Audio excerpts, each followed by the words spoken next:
Shalom. Saya ucapkan selamat tahun baru buat setiap kita. Puji Tuhan kita bisa ada di tahun 2025 ini semua karena anugerah Tuhan ya. Kemarin kita lihat ya berita-berita saudara. Saya lihat di TV ketika ada satu pesawat dia di Al Jazeera kalau nggak salah itu yang jatuh.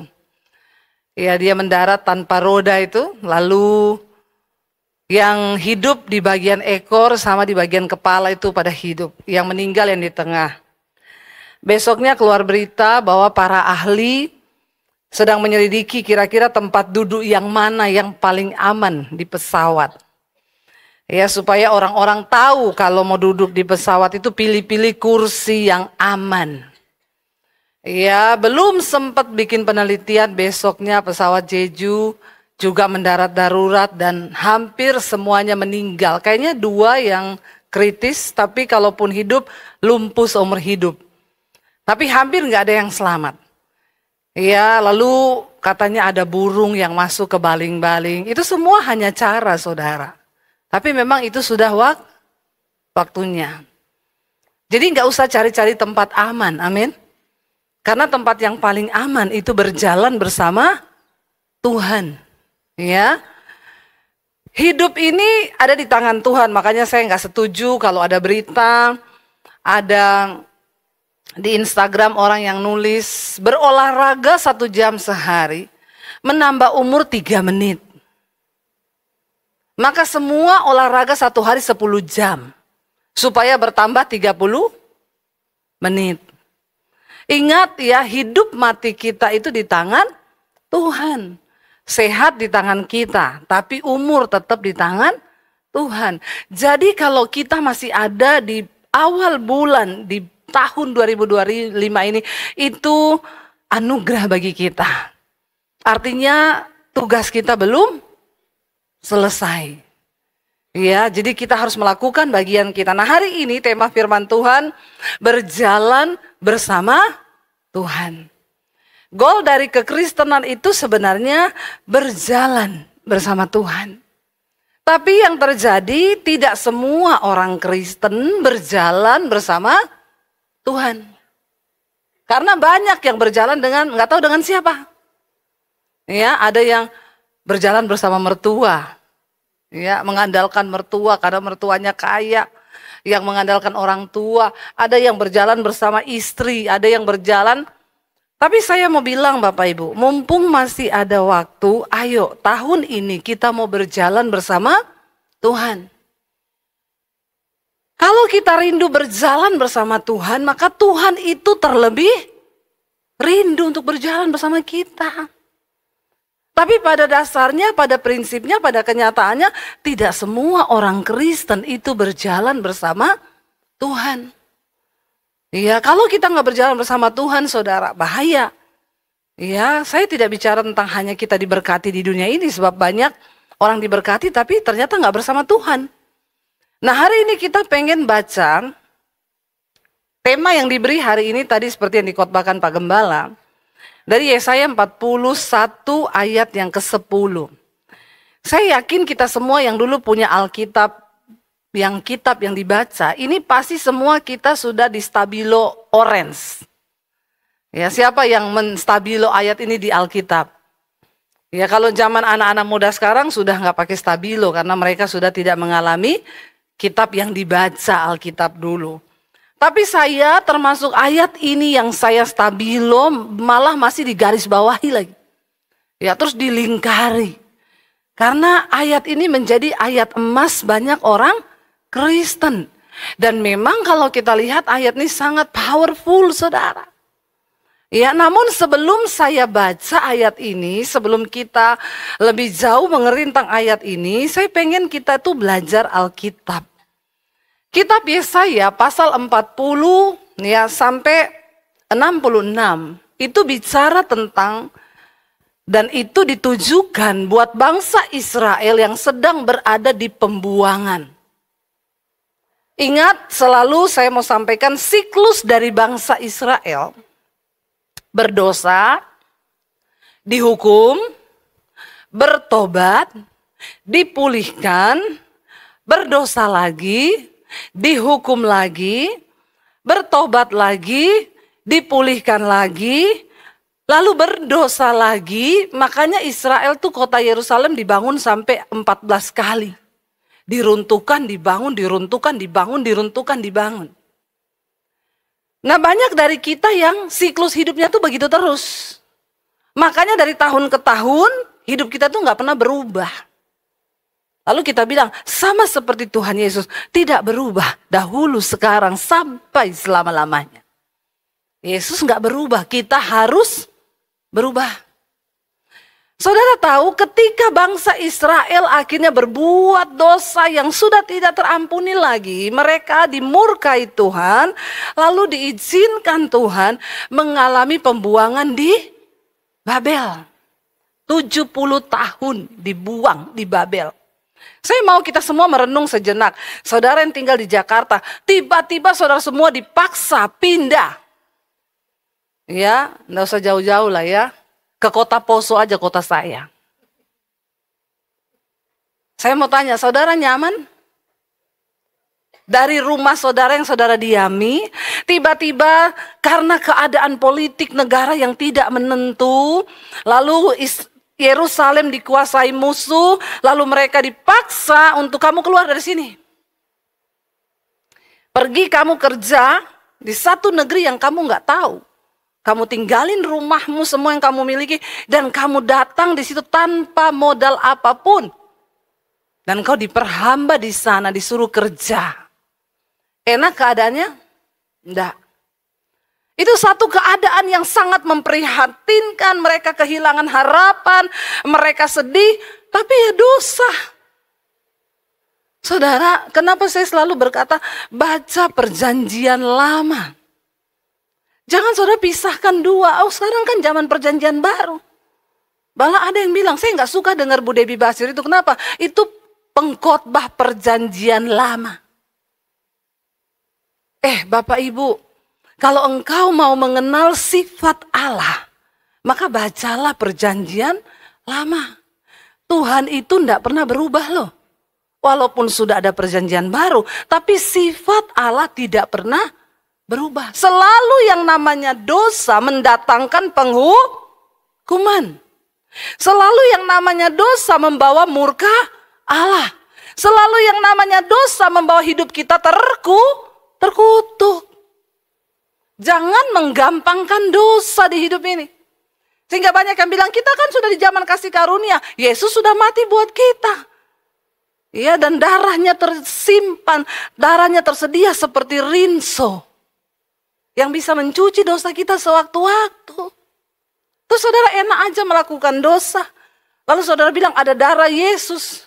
Tidak begitu saudara. Coba baca Yesaya 40 dulu sebelum kita baca ini.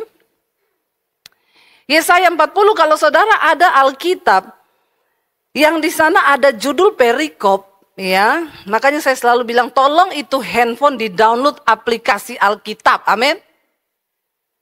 Saya mau suruh periksa di depan sana. Coba periksa semua handphone yang nggak ada download Alkitab, nggak usah masuk.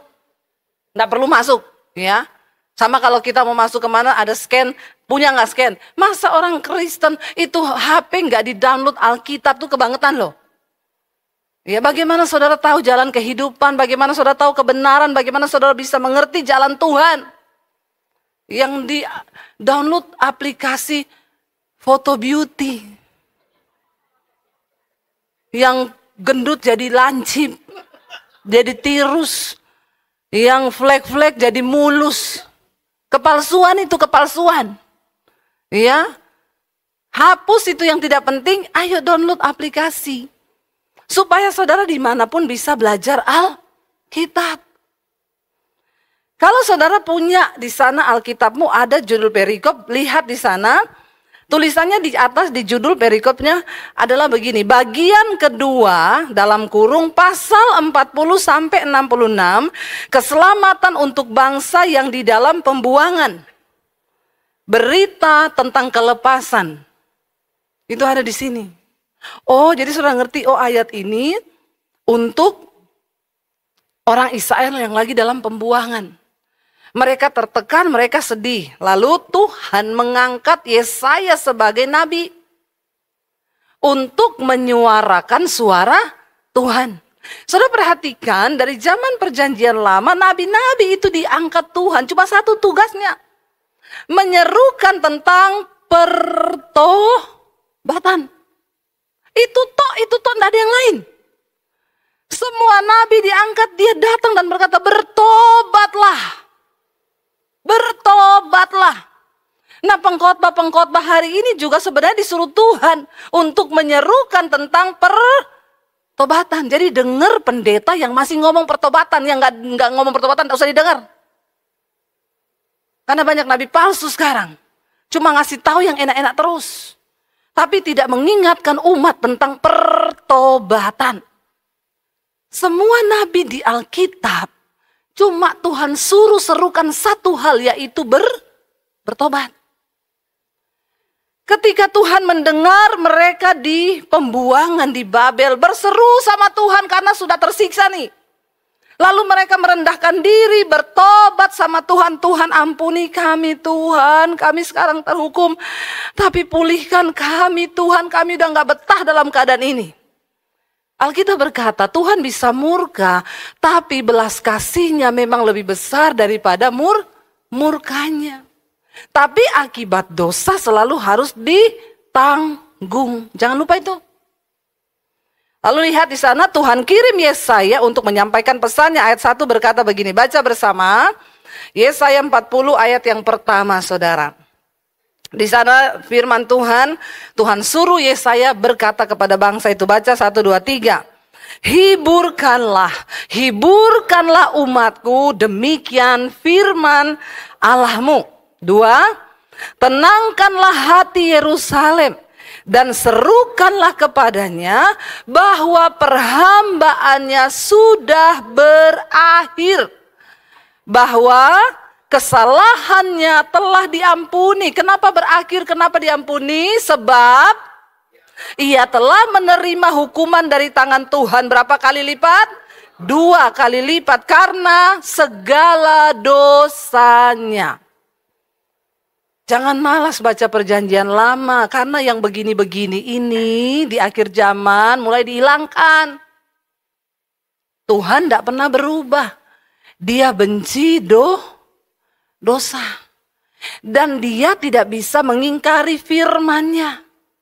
Bahwa kalau kita hidup terus dalam dosa, maka Tuhan bilang, dosamu menghambat semua berkat Tuhan atas hidupmu.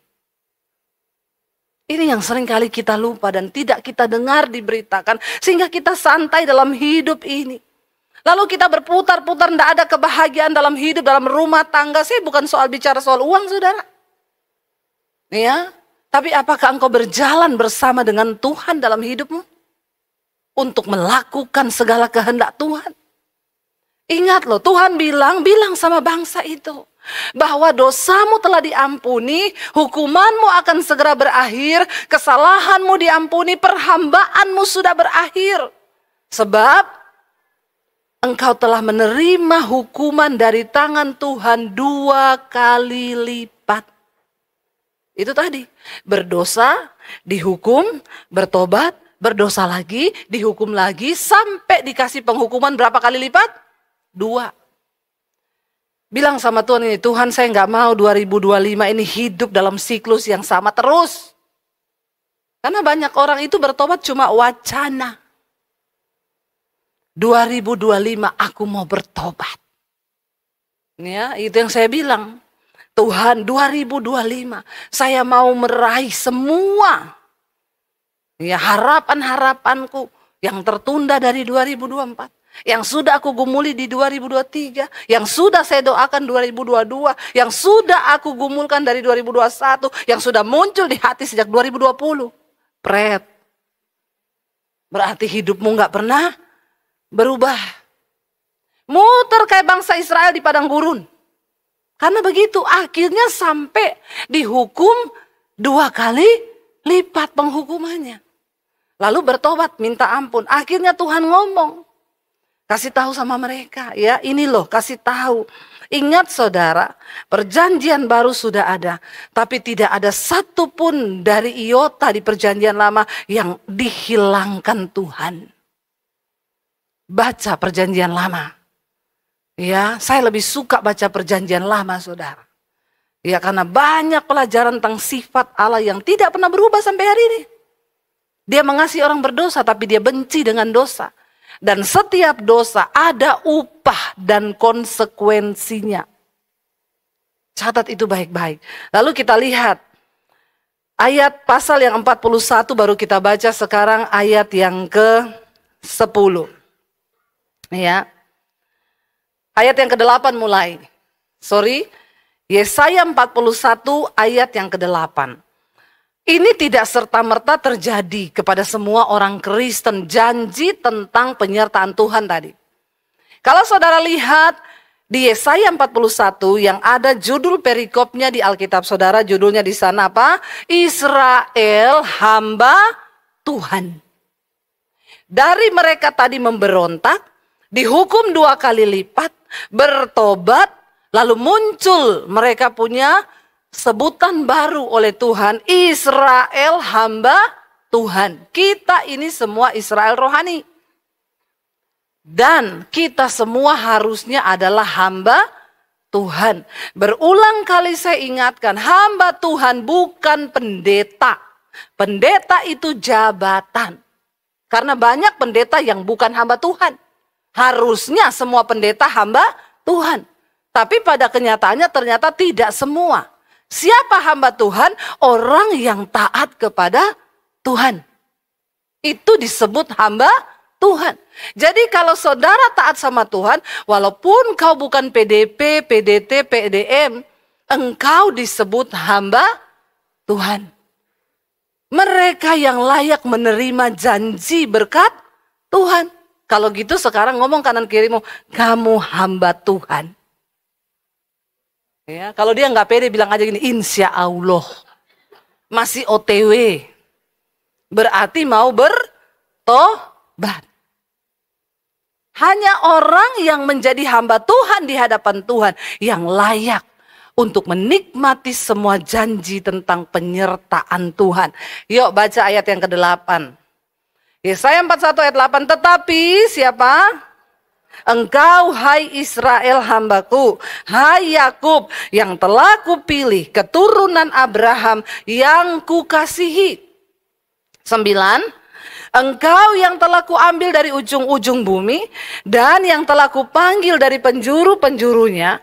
Aku berkata kepadamu, engkau hambaku, aku telah memilih engkau dan tidak menolak engkau. Kita semua adalah orang pilihan Tuhan. Tuhan gak pernah tolak apapun keadaanmu. Mungkin engkau berkata, aku kotor, aku najis, aku bersina. Waktu kau mau jadi hamba Tuhan, kau diterima Tuhan. Waktu kita mau berkata, aku mau taat sama engkau Tuhan. Tidak waktu hari ini kau bilang taat langsung kau kudus. No, kekudusan bukan berarti kita tidak pernah buat dosa. Tapi kekudusan adalah sebuah sikap hati yang ingin hidup benar. Sekalipun kau masih jatuh, tapi kau bilang aku mau bangkit Tuhan, ampuni kelemahanku, aku mau bertobat. Tapi jangan gitu terus 1 tahun. Lama-lama Tuhan bosan juga. Ya, kita kalau punya anak suruh kasih waktu bertobat, tidak tobat-tobat. Ya jengkel juga kita. Maka saya bilang kalau kita ingin disertai Tuhan, Tuhan itu terlebih ingin menyertai kita. Kita orang tua, Alkitab bilang kan, Bapak itu seperti orang tua yang sayang sama anaknya. Tidak ada satu orang tua pun yang tidak ingin membahagiakan anaknya. Ya, kecuali orang tua gila. Tapi semua orang tua pengen anaknya bahagia. Iya enggak Bapak Ibu? Iya. Nah kalau kita pengen anak-anak kita bahagia, maka sering kali kita juga harus tega. Hukum mereka waktu mereka salah, jangan dibiarkan. Ini adalah sifat Allah. Makanya Alkitab berkata, Allah itu menghajar, menghukum orang yang dikasihi dan dianggapnya anak. Anak tuh kalau nggak pernah diajar, nggak pernah ditegur, nggak pernah dimarahin, dia jadi anak kurang ajar. Anak-anak gampangan. Yang nggak pernah menghormati orang tua, maka Alkitab berkata, kalau kau tidak pernah mendidik dan menghukum anakmu, dia akan menyusahkan engkau di masa tuamu. Saya sudah banyak melihat orang tua bilang, Bu, saya ini udah tua, Bu. Tapi anakku tuh kurang ajar. Ini saja rumah saya dijual, Bu. Nah itu karena waktu kecil kau nggak pernah pukul dia pakai rotan.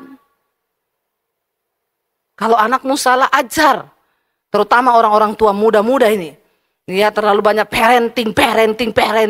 Dilarang bilang jangan sama anak. Biar anaknya nakal. Ya. Ini bahaya nih parenting sekarang ini.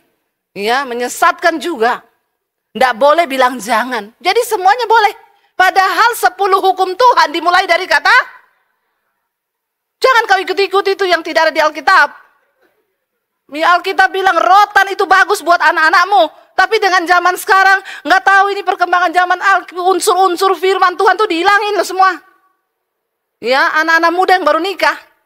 Didik anakmu supaya mereka tahu diri. Alkitab yang suruh. Ya, karena waktu kau mendidik anakmu dengan rotan, kau meluputkan dia dari kebinasaan. Ya, tapi kalau kau biarin, enggak apa-apa, enggak apa-apa, nangis dikit kasih HP, kasih game, jadi setan nanti tuh anak-anak. Ini yang terjadi hari-hari ini benar menyedihkan. Ya, soalnya maknya sibuk main HP, ya. Itu nanti kalau ada nakal, tinggal ngomong, suster, anak 1, suster 3 sekarang.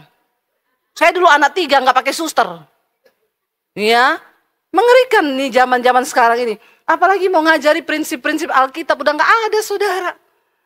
Tuhan itu menyesah, menghajar kita ini supaya kita ngerti. Bangsa Israel disesat, dihajar supaya tahu, itu aja nggak tobat-tobat. Lalu saudara, mereka berubah dari yang tadinya memberontak, sekarang disebut hamba Tuhan. Ketika mereka jadi hamba Tuhan, baru Tuhan bilang begini, yuk kita baca ayat yang ke-10, ini ayat hari ini. Baca 1, 2, 3. Janganlah takut, sebab aku menyertai engkau. Janganlah bimbang, sebab aku ini Allahmu. Aku akan meneguhkan, bahkan akan menolong engkau. Aku akan memegang engkau dengan tangan kananku yang membawa kemenangan. Katakan, ini ayat bagus banget gak saudara? Ini ayat powerful banget loh. Ini yang ngomong Tuhan loh. Ini Tuhan sendiri yang ngomong. Di sana dia berkata, janganlah takut. Aku menyertai engkau. Kenapa kita nggak perlu takut? Sebab Tuhan menyertai kita. Ya, saudara, ya kalau Tuhan yang menyertai, maka tidak ada yang perlu kita takutkan di hidup ini. Tuhan menyertai. Sekalipun kematian, kita nggak perlu takut asal bersama dengan Tuhan. Hari ini kita dapat berita duka. Pengacara Alvin Lee meninggal dunia tadi jam 12 siang. Saya baca beritanya, padahal besok tanggal 6 dia akan meresmikan kantornya di Surabaya.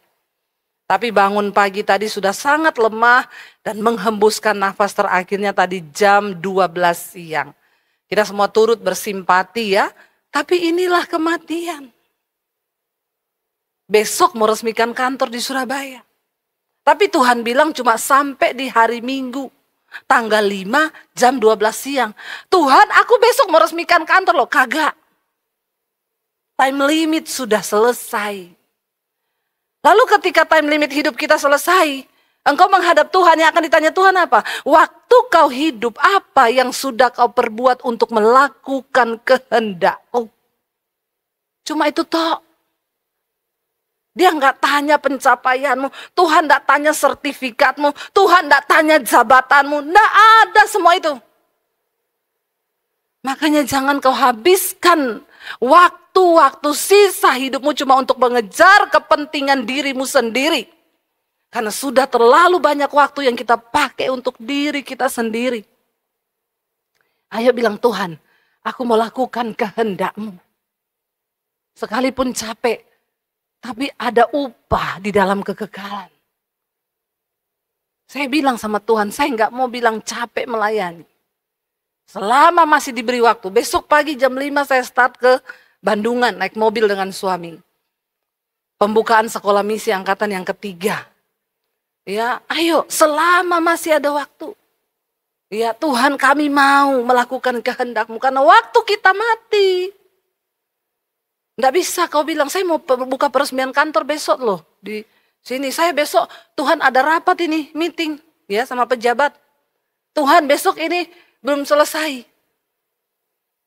Nggak ada saudara. Waktu kita selesai nanti, kita hanya di situ akan berhadapan dengan Tuhan. Cuma kita dan Tuhan. Suamimu nggak ikut, istrimu nggak ikut, mertuamu kagak ikut, anakmu juga nggak ikut, orang tuamu nggak ikut. Di situ kau hanya dengan Tuhan pribadi. Bertanggung jawab terhadap hidup. Jadi saudara, ya benar waktu kita mati suami nggak bisa ikut, istri juga nggak bisa ikut. Sendiri-sendiri kita akan berhadapan di pengadilan tahta Kristus. Memberi pertanggungan jawab tentang hidup kita. Di awal tahun ini ayo perbaiki hidup kita. Mari melakukan apa yang berkenan di mata Tuhan. Kalau ada kepahitan buang. Ada dosa, kenajisan, percabulan buang. Ada hal-hal yang tidak berkenan sama Tuhan, tinggalkan. Kekecewaan, kesombongan, buang semua. Dan bilang, Tuhan aku mau melakukan kehendak-Mu di sisa hidupku. Karena tidak ada yang pernah tahu hidup ini. Kapan berakhirnya kita nggak pernah tahu. Tapi Tuhan berjanji, janganlah takut sebab aku menyertai engkau. Daud bilang, sekalipun dalam lembah kekelaman, ku tidak takut, asalkan Tuhan beserta denganku. Amin. Ya, Rasul Paulus bilang, di dalam kematian pun, itu sebuah keuntungan waktu aku beserta Tuhan, beserta denganku. Makanya Rasul Paulus bilang, kalau suruh pilih, aku lebih suka beralih dari tubuhku ini dan menetap kembali kepada Tuhan. Tapi kata Rasul Paulus, hanya demi untuk kamu aku masih tinggal dan hidup di dunia ini. Supaya aku memperingatkan engkau, mengingatkan akan kebenaran. Bagi orang yang ada dalam Kristus, bahkan kematian itu sebuah keuntungan saudara. Ya benar, mati itu indah dalam Kristus. Jadi tidak ada yang perlu kita takutkan. Benar Tuhan bilang jangan takut. Saya selalu bersaksi, saya pernah tidur nyenyak sekali. Saya nggak pengen bangun. Lalu ada suara yang bilang, kalau kamu terusin tidurmu, kamu mati loh. Tapi benar saya nggak pengen bangun. Indah sekali. Saya terbangun gara-gara saya ingat kalau saya mati suami saya kawin lagi. Langsung bangun saya. Ya nggak rela. Bukan karena saya ingat anak saya masih kecil-kecil.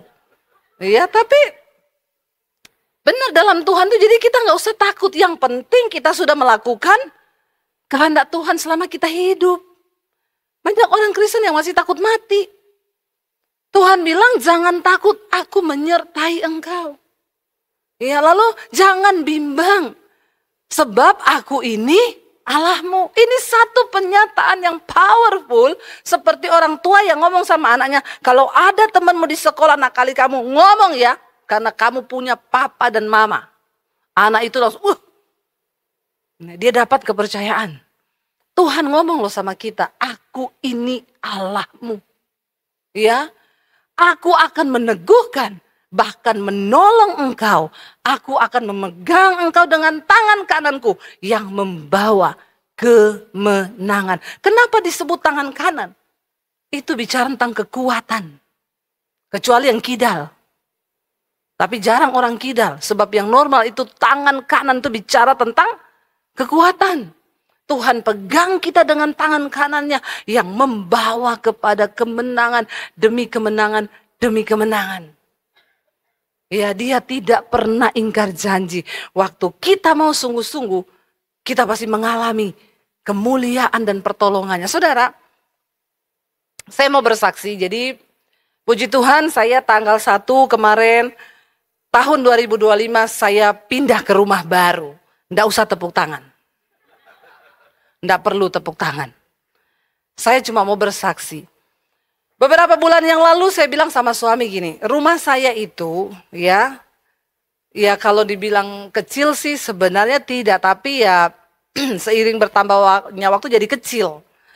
Cuma 150, nggak sampai malah. Sebelah juga 150 tapi buat studio. Saya tinggal di sini bersama 3 anak. Dan sekarang rumah itu sudah jadi gudang sembako. Jadi saya kalau pulang rumah itu, saya tuh ya mungkin rumah saya ruang tamunya cuma kayak kamar mandinya saudara yang rumahnya besar-besar. Saya sering kali masuk ke rumah orang besar, ruang tamu saya ini sekamar mandinya ibu loh. Buat orang kaya-kaya ya. Saya masuk ke rumah itu sekarang tuh cuma gini, aduh kenapa sembako semua satu rumah. Lalu saya bilang sama suami, boleh kali kita berdoa, ya kita beli rumah lah yang agak layak, yang agak besar, supaya kita nggak campur sama sembako gini, ya. Dan ini sudah terlalu sempit buat kita, kata suami saya, ya berdoalah, tanya Tuhan. Di waktu yang sama, saya itu mau beli tanah di samping sekolah misi, dijual saudara, ya hampir 2000-an tanah itu. Saya lagi nego tawar-menawar, saya pikir kalau saya kebeli tanah itu lumayan buat anak-anak sekolah bisa bertanam, juga bisa berlatih beternak di situ. Lalu tiba-tiba yang punya tanah, yang ngasih saya tanah buat sekolah tanya saya, Bu, saya dengar-dengar ibu mau beli tanah sebelah Bu. Iya Pak, biar mereka berkebun nanti lebih luas, nanti juga beternak lebih luas. Dia bilang gini, ibu jangan ibu yang belilah saya Bu, kenapa? Saya ini dapat visi dari Tuhan, di situ nanti mau bikin panti. Karena nanti ya kalau pendeta-pendeta udah tua nggak punya rumah apa bisalah kita taruh situ kan di sebelah sekolah misi ibu di situ buat panti jompo orang tua nggak punya rumah. Saya bilang Pak tapi itu saya sudah tawar, Bapak beli yang bagian belakang saja ya cari orangnya tawar aja. Ya udah Bu Debbie gini aja ibu berdoa tanya Tuhan tuh ibu yang beli atau saya dalam hati saya lah. Nggak mungkin lah Bapak ya saya yang nawar kok. Iya Pak saya bilang.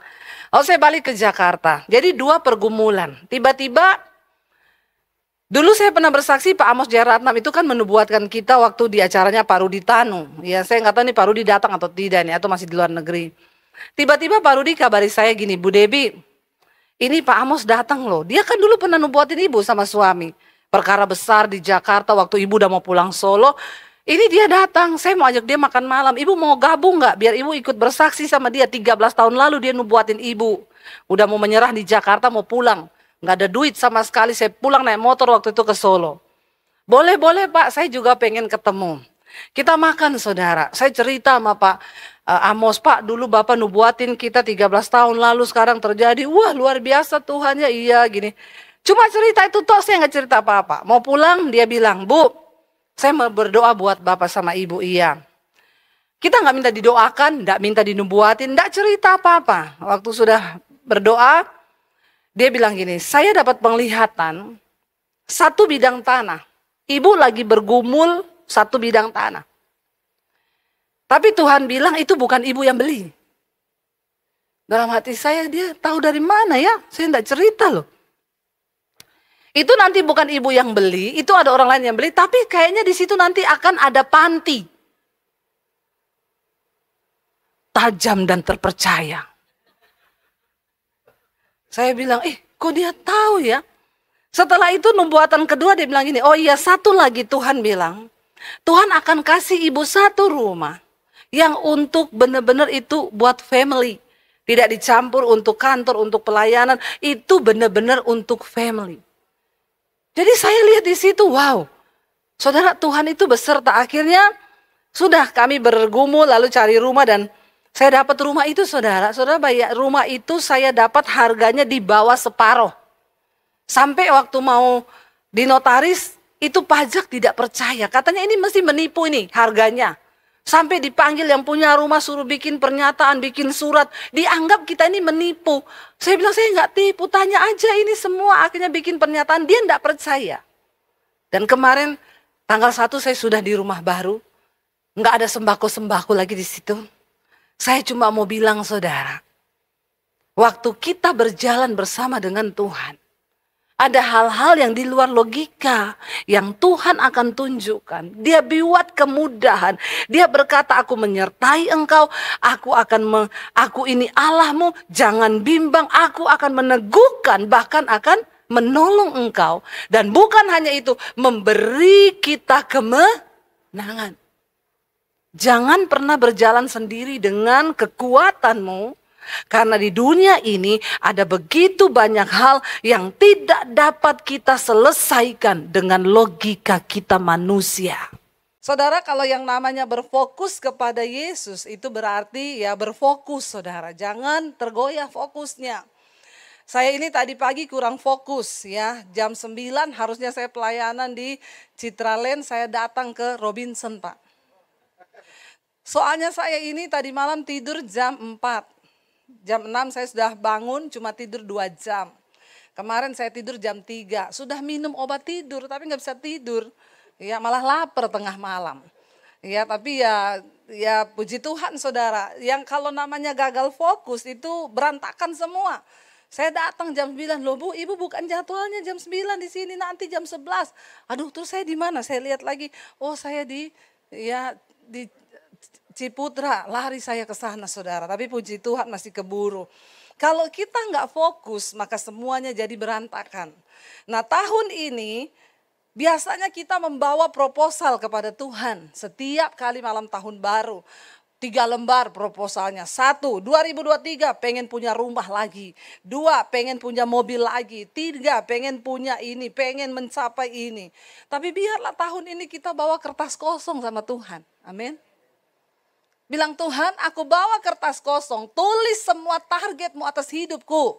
Dan aku yang tanda tangan supaya itu terjadi di tahun 2023. Katakan, yes, sudah cukup banyak waktu yang kita pakai hanya untuk mengejar semua keinginan-keinginan kita. Dan kalau kita mau berfokus kepada Yesus, matikan semua yang ada dalam hidup kita, termasuk semua ambisi. Kerja keras harus, rajin iya, lebih lagi. Tapi biar jangan mengatur Tuhan dalam hidup kita. Tapi biar Tuhan yang mengatur hidup kita. Sebab Dia yang paling tahu rancangan yang terbaik. Karena kebahagiaan bagi manusia itu bukan waktu kita dapat semua yang kita mau. Tapi ketika kita menyerahkan kepada Tuhan dan kita dapat apa yang Tuhan mau di hidup kita. Amin saudara. Saya bersyukur. Ya, saya baru pulang saudara. Perjalanan yang cukup panjang. Ada orang yang telepon sama saya. Bu, saya itu divonis dokter kena kanker stadium akhir. Umur saya tinggal 6 bulan. Waktu itu saya lagi di Colorado. Jadi saudara, kita tuh, saya pelayanan di Colorado, yaitu penerbangan dari Philadelphia sekitar 5,5 jam. Sampai di sana setelah selesai pelayanan kita ke Aspen. 2,5 jam naik mobil. Waktu pulang 10,5 jam. Kena badai salju. Saya bilang, Tuhan, saya memang orang kampung pengen lihat salju. Tapi jangan dikasih badai salju. Biasa aja keles. Saudara, itu yang namanya deg-degan.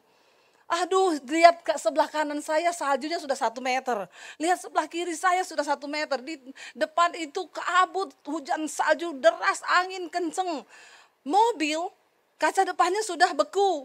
Jadi nggak bisa lihat apa-apa. Orangnya turun bersihin kacanya, 5 menit jalan sudah beku lagi. Saya tuh berdoa, Tuhan tolong kami Tuhan, ini kalau habis bensin di jalan. Dan di sana kan nggak kayak di Indonesia. Bersyukur yang hidup di Indonesia. Kita kalau keluar kota setiap 10 kilo ada rest area. Ada Starbucks, ada McD, ada Kentucky. Di sana saudara, kenapa nggak ada tempat perhentian ya? Yang kebelet, yang apa, urus sendiri-sendiri. Sementara mau turun, ini kita bisa ketemu beruang es loh ini. Karena di hutan-hutan kan. Jadi saya tuh pikir, saya berdoa, saya bahasa roh, Tuhan tolong Tuhan. Nggak lama badainya mulai reda, sudah berhenti. Kita pelan-pelan, ya sopirnya bilang, Bu doain biar nggak jadi black ice. Karena ini kalau black ice kita nggak bisa jalan Bu, mobilnya melorot. Makin ngerem, makin melucur. Aduh Tuhan tolong kita Tuhan. Lagi dalam keadaan panik dikabari. Penerbangan besok ibu pulang ke Philadelphia cancel. Ada 4.000 penerbangan di cancel di Amerika karena badai.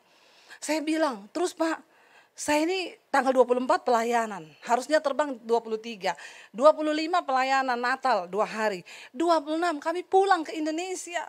Jangan sampai kita nggak bisa pulang. I love Indonesia. Karena di sana tidak ada nasi Padang. Saudara, saya bilang Bapak cari tiket deh. Pokoknya yang ada ambil Pak. Dia cari-cari dapat Bu ini. Ya pakai American Airlines. Tapi Bu, 7,5 juta satu orang. Kita berlima. Pokoknya bayar dulu Pak, nggak mau tahu, saya harus pulang ke Indonesia. Oke ya, oke, ambil. Ketika kita ke bandara, ada penerbangan banyak di situ datanya. Dan ada 2 yang ke Philadelphia.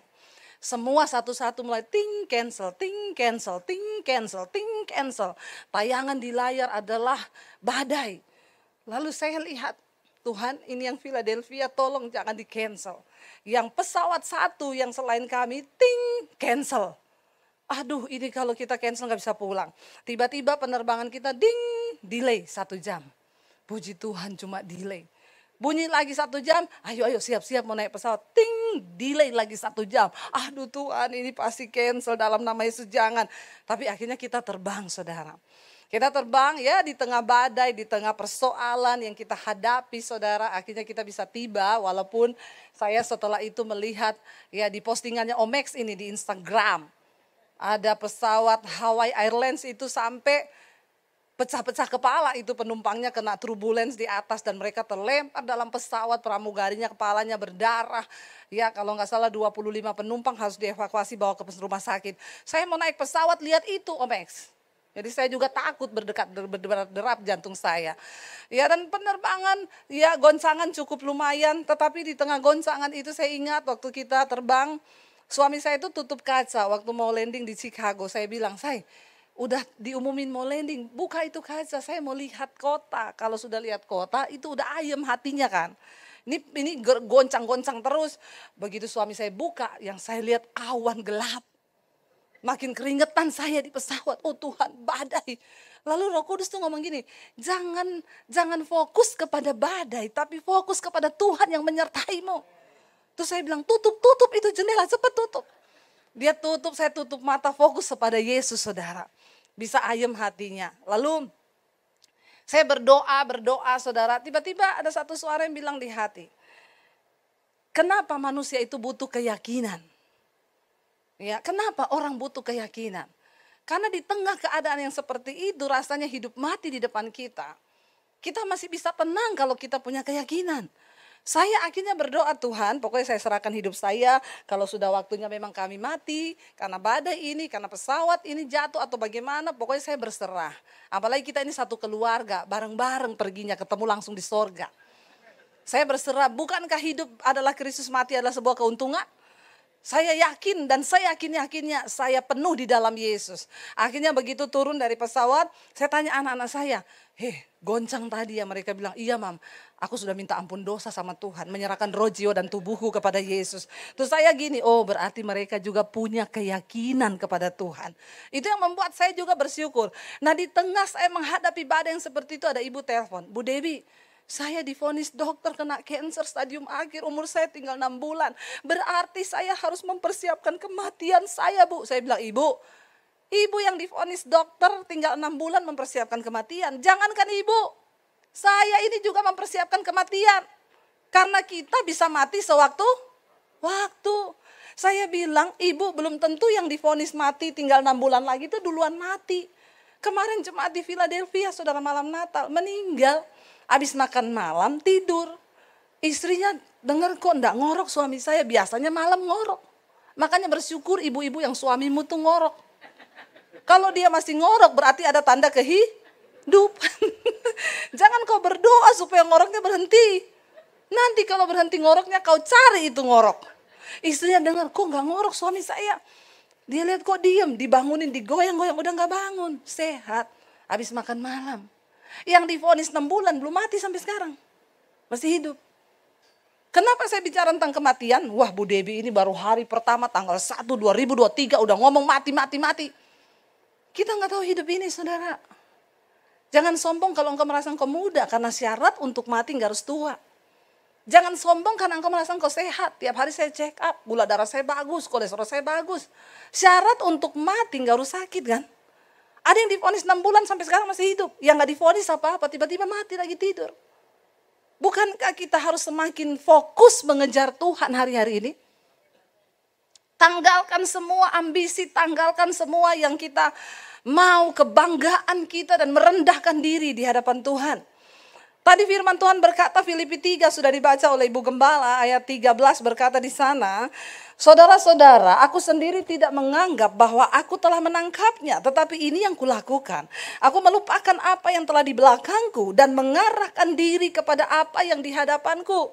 Dan berlari-lari, di sana dikatakan, kepada tujuan untuk memperoleh hadiah, yaitu panggilan surgawi dari Allah dalam Kristus Yesus. Apa yang Rasul Paulus maksud di sini?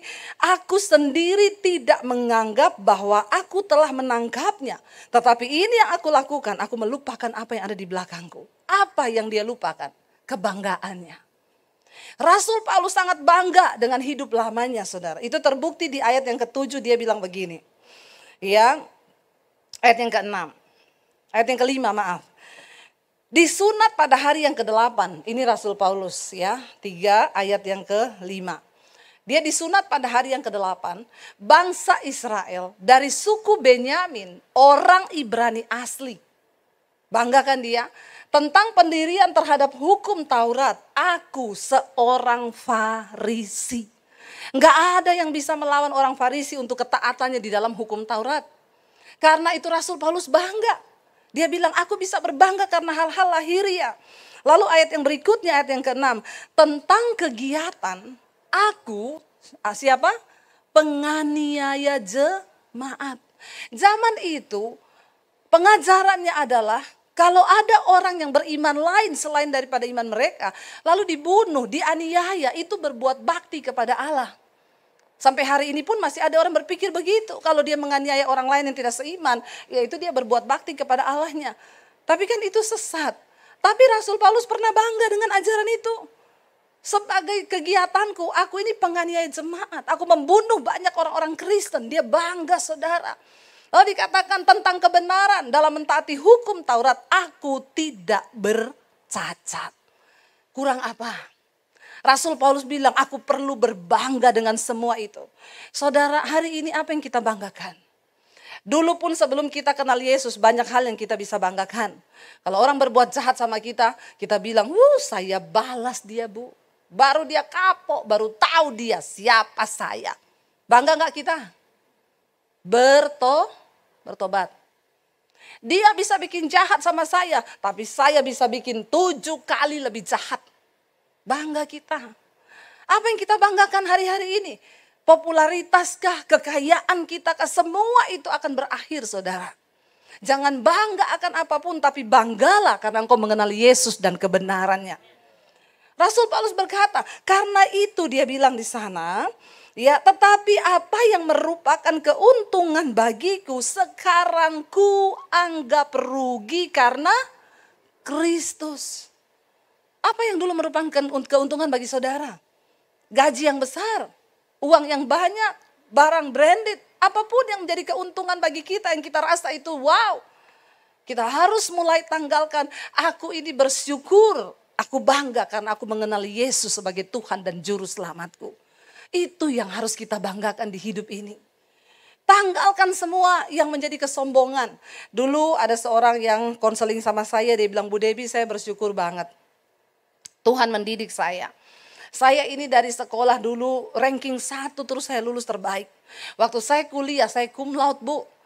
Apa yang saya mau pasti bisa saya dapatkan. Tapi ketika saya ikut ujian di kedokteran saya tidak lulus. Sekali saya tidak lulus saya marah kepada diri saya sendiri. Nggak bisa begitu. Kenapa diriku nggak mampu? Aku harus mampu. Dia coba ikut ujian yang kedua tetap tidak lulus.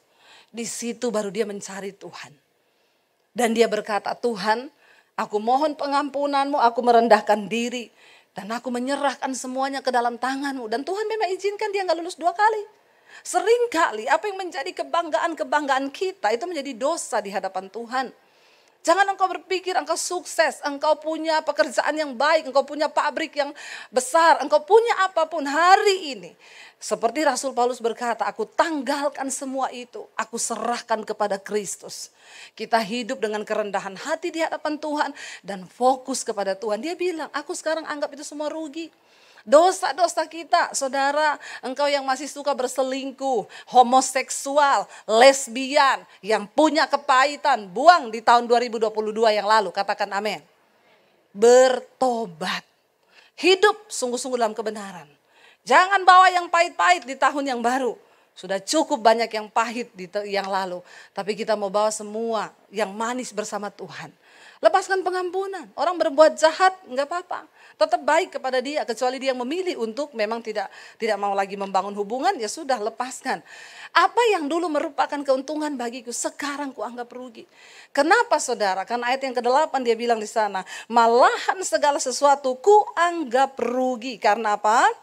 Pengenalan akan Kristus Yesus Tuhanku itu lebih mulia daripada semuanya. Perhatikan baik-baik.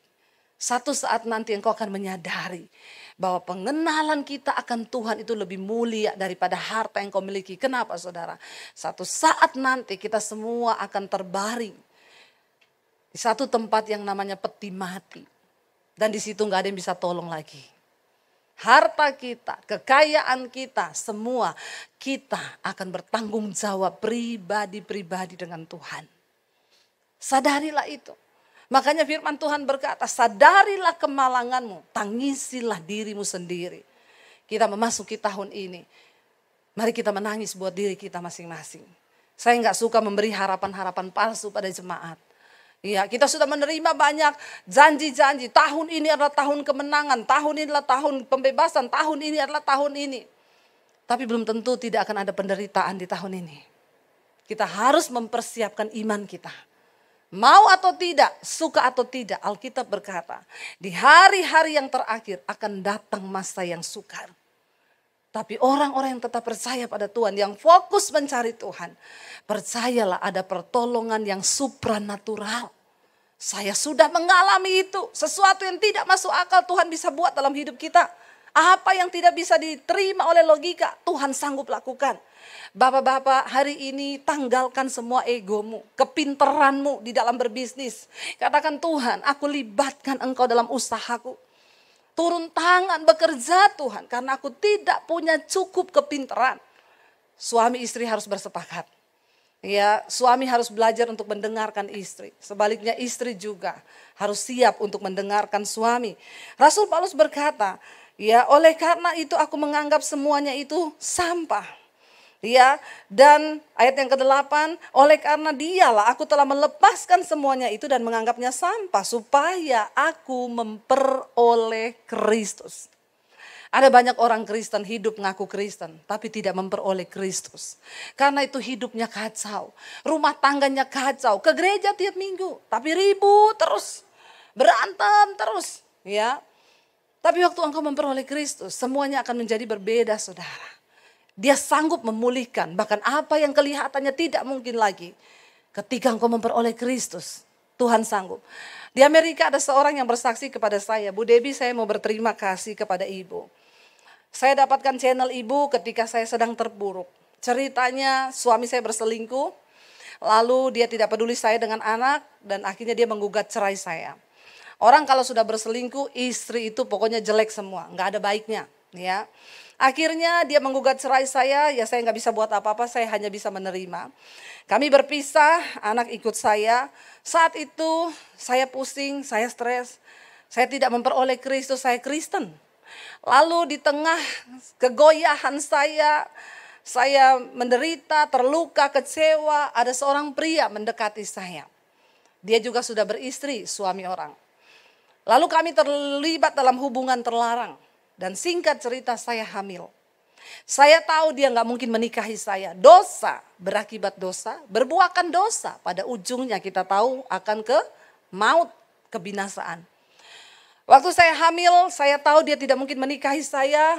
Saya putuskan untuk gugurkan kandungan saya. Dosa berbuahkan dosa, melahirkan dosa. Sehingga dia bikin dosa demi dosa. Tidak ada pemberesan karena tidak memperoleh Kristus. Lalu di tengah kegalauannya dia sudah berpikir saya mau mati bunuh diri. Iblis menuduh, mengintimidasi, kamu sudah rusak, kotor hidupmu. Bagaimana segala kepahitan yang sudah engkau alami. Tiba-tiba dia dikirimin khotbah saya oleh seorang temannya. Lalu dia buka, dia bilang pertama kali saya buka, saya dijamah Tuhan, Bu. Saya nangis di hadapan Tuhan. Saya akui semua dosa saya putus dengan laki-laki itu dan saya berusaha untuk mencari Tuhan. Saya tinggalkan semua yang di belakang. Kenapa? Karena pengenalan akan Tuhan itu lebih berguna dari segalanya. Saya dengar khotbah ibu sehari itu bisa berjam-jam lagi kerja di rumah, di jalan. Saya dengar khotbah ibu. Akhirnya bu, saya dipulihkan Tuhan. Saya mulai berdoa buat suami saya. Nggak berapa lama suami saya pulang ke rumah. Dia minta maaf kepada saya. Dia bilang ternyata perempuan itu nggak lebih baik dari kamu. Iya, masa promosi sudah habis. Ya, yang tadi manis ya, tiba-tiba semuanya berubah karena promosinya sudah lewat. Ingat bapak-bapak, nggak usah kegeeran kalau ada cewek muda yang jatuh cinta sama kau, pret. Itu pasti cuma karena uangmu. Ya nanti kalau kau sudah tua dan nggak bisa apa-apa, mana ada cewek-cewek muda mau cinta. Cuma ini nih, ini ya masih ada ini, bagus ya, jadi sugar daddy. Daddy sugar habis itu. Ya, daddy sugar daddy, bapak-bapak diabetes. Saya selalu mengingatkan ini supaya bertobat. Saudara, akhirnya suaminya pulang. Dia minta maaf sama istrinya, dia peluk istrinya, lalu istrinya bilang, sebelum kita berbalikan kembali, saya juga mau pengakuan dosa sama kamu. Saya sudah berbuat dosa, saya bersinah dengan laki-laki dan saya hamil dan saya gugurkan kandungan saya.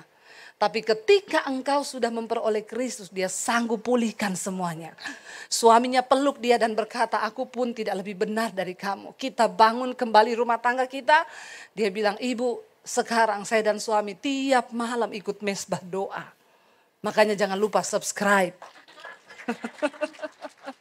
Saudara, waktu engkau memperoleh Kristus, engkau peroleh segala-galanya. Apa yang tidak mungkin bagi pikiran manusia, dia sanggup pulihkan.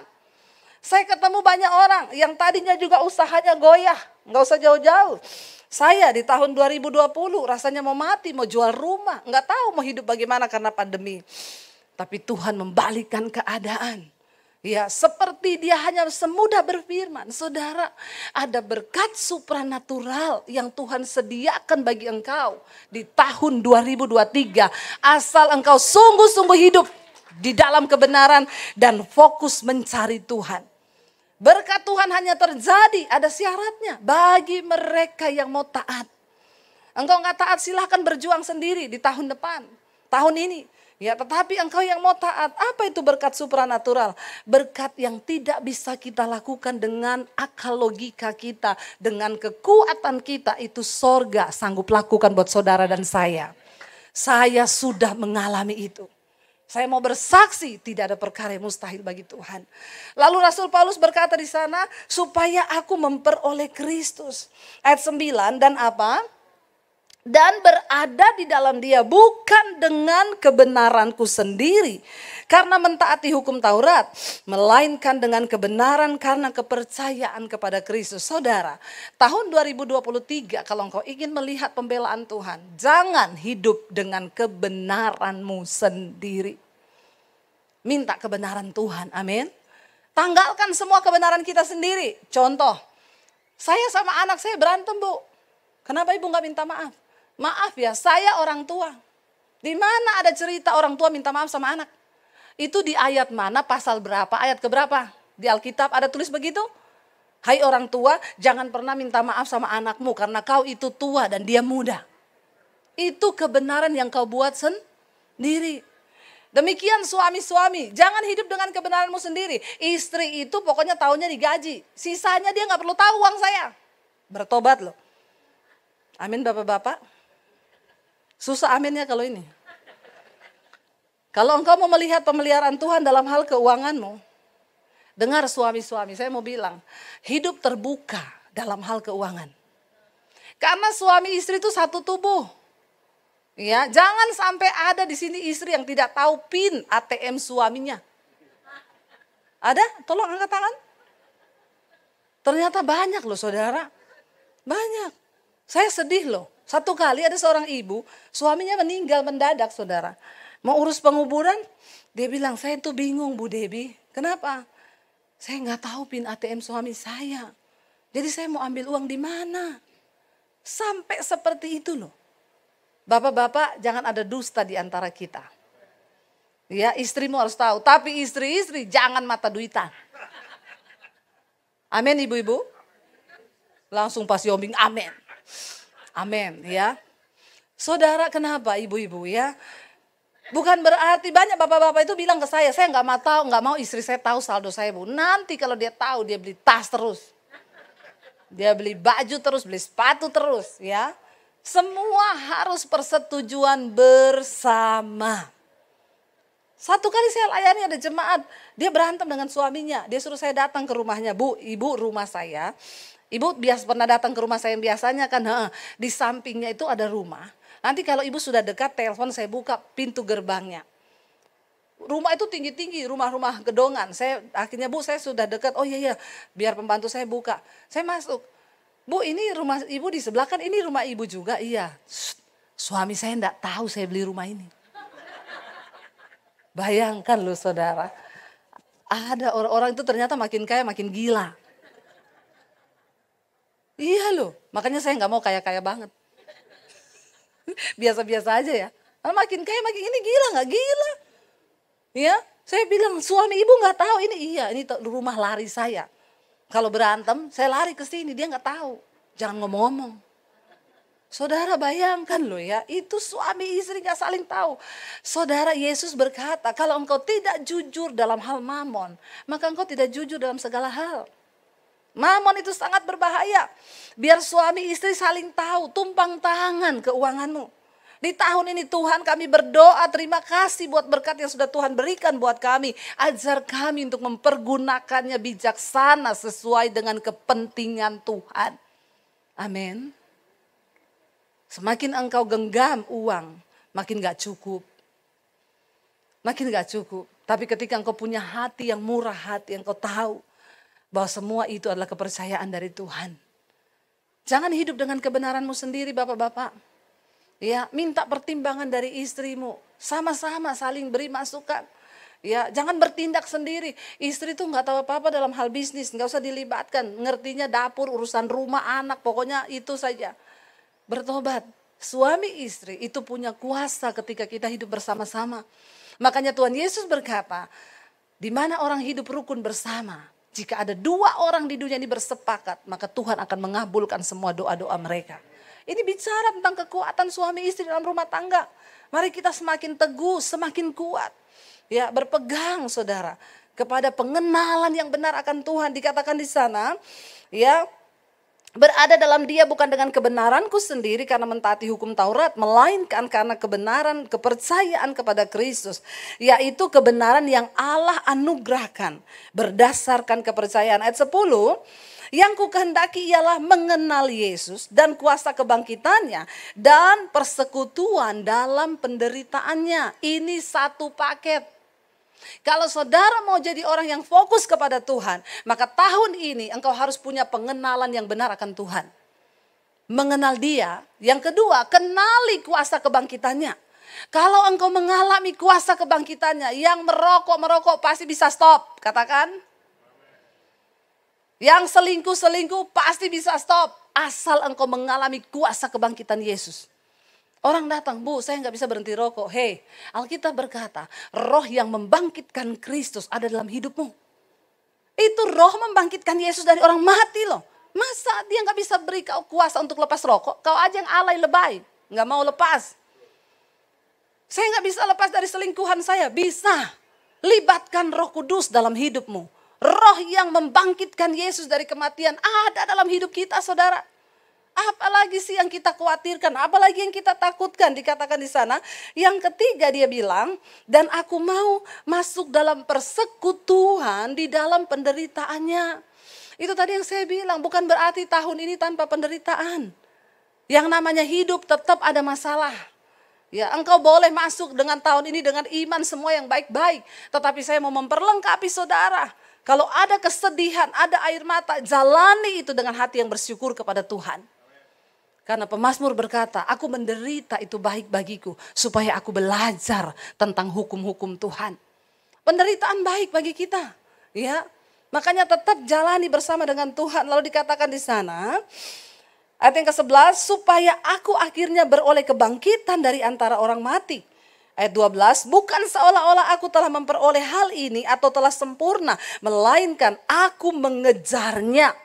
Kalau aku dapat juga menangkapnya, aku sendiri tidak menganggap bahwa aku telah menangkapnya. Tetapi ini yang kulakukan. Aku melupakan apa yang telah di belakangku. Mengarahkan diri kepada apa yang di hadapanku. Saya berkata kepada jemaat Mesbah Doa tadi malam. Jangan sesali apa yang belum engkau raih di tahun 2022. Tapi belajar bersyukur akan apa yang sudah Tuhan beri di tahun yang lalu. Ya, masuki tahun yang baru nih, lupakan yang lalu-lalu. Kepahitan, utangnya orang sama saudara, lupakan saja, enggak usah ditagih. Tapi yang utang harus tetap punya niat untuk bayar. Sekecil apapun, jangan berhutang saudara. Kita belajar menjadi orang-orang yang hidup dengan integritas di hadapan Tuhan. Dan dikatakan di sana saudara, melupakan yang di belakangku dan mengarahkan diri kepada apa yang di hadapanku. Ayat 14, dan berlari-lari kepada tujuan untuk memperoleh hadiah, yaitu panggilan surgawi dari Allah dalam Kristus. Ayat yang 14 berkata, berlari-lari kepada tujuan. Saya lihat satu cuplikan di TV kemarin, lucu. Lomba lari 100 meter, itu kan lomba lari jarak pendek ya. Yang di-shoot bukan pelarinya, tapi kameramennya. Saudara tahu kameramennya lari pegang kamera besar. Dia mendahului para pelari. Jadi dia nggak sadar kalau dia di-shoot. Kenapa? Larinya lebih cepat daripada para pelari. Karena kan dia punya tujuan harus ambil gambar. Jadi dia harus berada lebih di depan mereka. Saya nggak tahu, mungkin setelah kejadian itu dia beralih profesi jadi pelari. Karena tanpa dia sadari loh saudara, semua orang shoot dia lari pakai kamera. Wih, pelarinya di belakang, sama-sama 100 meter. Tapi kenapa dia berlari begitu rupa? Karena ada satu tujuan. Dia harus melaksanakan tugas dengan baik untuk bisa dapat rekaman video yang terbaik. Saudara, kalau engkau punya tujuan dan target atas hidupmu, yaitu mengenal Kristus lebih fokus di dalam Dia, maka engkau akan berlari begitu rupa. Yang pahit-pahit engkau akan bilang, sudahlah lupakan. Masalah-masalah berat kita atasi bersama Tuhan. Karena itu kitab Ibrani berkata, tanggalkan semua beban dan dosa yang merintangi hidup kita untuk mencapai panggilan surgawi di dalam Kristus itu. Tinggalkan dosamu, tanggalkan bebanmu. Saya undang para imam musik maju ke depan. Saudara, untuk apa? Kalau orang lari bawa beban itu susah nyampe, saudara. Ya, tapi kalau kita tanggalkan semua, serahkan sama Tuhan. Tuhan itu turut bekerja. Dia akan membawa kita sampai kepada sebuah tujuan asal kita berlari dengan tujuan. Para imam musik bisa maju ke depan. Ya, saudara, kita percaya ya bahwa Tuhan kita Tuhan yang tidak pernah meninggalkan. Ayo, kalau Dia sudah sertai kita di 2022, Dia juga akan menyertai kita sampai di tahun ini, bahkan tahun-tahun yang akan datang. Saya dapat ayat, Tuhan memahkotai tahun dengan kebaikan. Ya, setiap tahun dimahkotai dengan kebaikan. Tinggal terserah kita. Kita mau mengecap nggak kebaikan itu? Syaratnya adalah hidup di dalam kebenaran, di dalam ketaatan kepada firman Tuhan. Mari kita sama-sama bangkit berdiri, saudara. Kita mau naikkan pujian tadi, Yesus pegang erat tangan kami Tuhan. Kami tidak bisa hidup tanpa kasih-Mu. Kami tidak bisa hidup menjalani tahun ini dengan kekuatan kami sendiri. Kami butuh Tuhan dalam hidup kami. Datang kepada Tuhan hari ini saudara. Bawa hidupmu, bawa rumah tanggamu. Angkat tanganmu di hadapan Tuhan.